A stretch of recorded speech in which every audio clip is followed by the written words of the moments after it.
26 маусым халықаралық нашақорлық және есірткінің заңсыз айналыммен күрес күні. Нашақорлыққа қарсы күрестің 10 жылдығы аясында 1987 жылы қабылданған Біріккен ұлттар ұйымының бас ассамблеясының шешімі бойынша өткізіліп келеді. Есте қалар оқиғаларға келер болсақ, 1992 жылы Қазақстан газетінің ағылшын тіліндегі бірінші саны жарық көрді. 1996 жылы Қазақстанның халық жазушысы, Қазақстан мемлекеттік сыйлығының Неру атындағы сыйлықтың лауреаты Ануар Әлімжановтың Алматы қаласында тұрған үйіне ескерткіш тақта орнатылды. 1998 жылы Қазақстан Республикасы президенті Назарбаев Қазақстан Республикасының ұлттық қауіпсіздік туралы заңға қол қойды. 2009 жылы Талдықорғанда ардагер клубының жаңа ғимаратының тұсаукесер рәсімі өтті.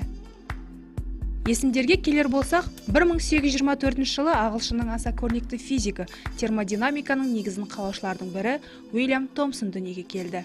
Ол 1892 жылы ғылымға сіңірген еңбегі үшін Лорд Кельвин лауазымына ие болды. 1924 жылы геология-минералогия ғылымдарының докторы профессор Ақтөбе қаласының құрметті азаматы Иван Далян дүниеге келді.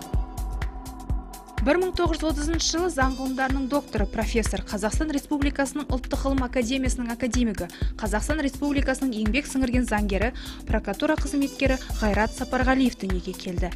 Шығыс Қазақстан облысында туған, Саратов заң институтын бітірген. 1992-1994 жылдары Абай атындағы Қазақ педагогикалық институты заң факультетінің деканы. 1995-2008 жылдары Қазақ гуманитарлық заң университеті мемлекет және құқық институтының директоры қызметін атқарған.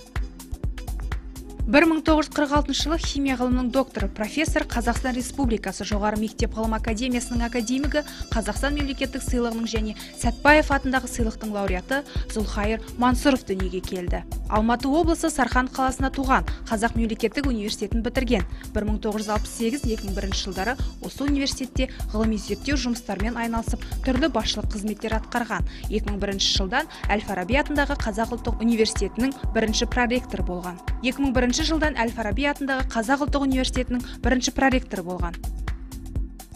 1950 жылы экономика ғылымдарының докторы, халықаралық экология, адам және табиғат қауіпсіздігі ғылымдар академиясының академигі, Қазақстан Республикасының президенті жанындағы мемлекеттік басқару академиясының құрметті профессоры Аманқұл Серікбаев дүниеге келді. Оңтүстік Қазақстан облысының Ордабасы ауданында туған, Лумумба атындағы Халықтар достығы университетін бітірген.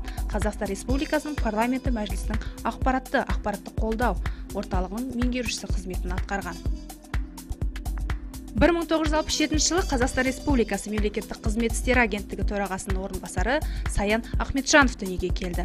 Ақмола облысында дүниеге келген. 1991 жылы Қарағанды мемлекеттік университетінің заң факультетін үздік бітірген. 2011 жылдың қыркүйек айында Қазақстан Республикасы мемлекеттік қызмет істері агенттігінің төрағасының орынбасары болып тағайындалды. Құрмет орденімен марапатталған.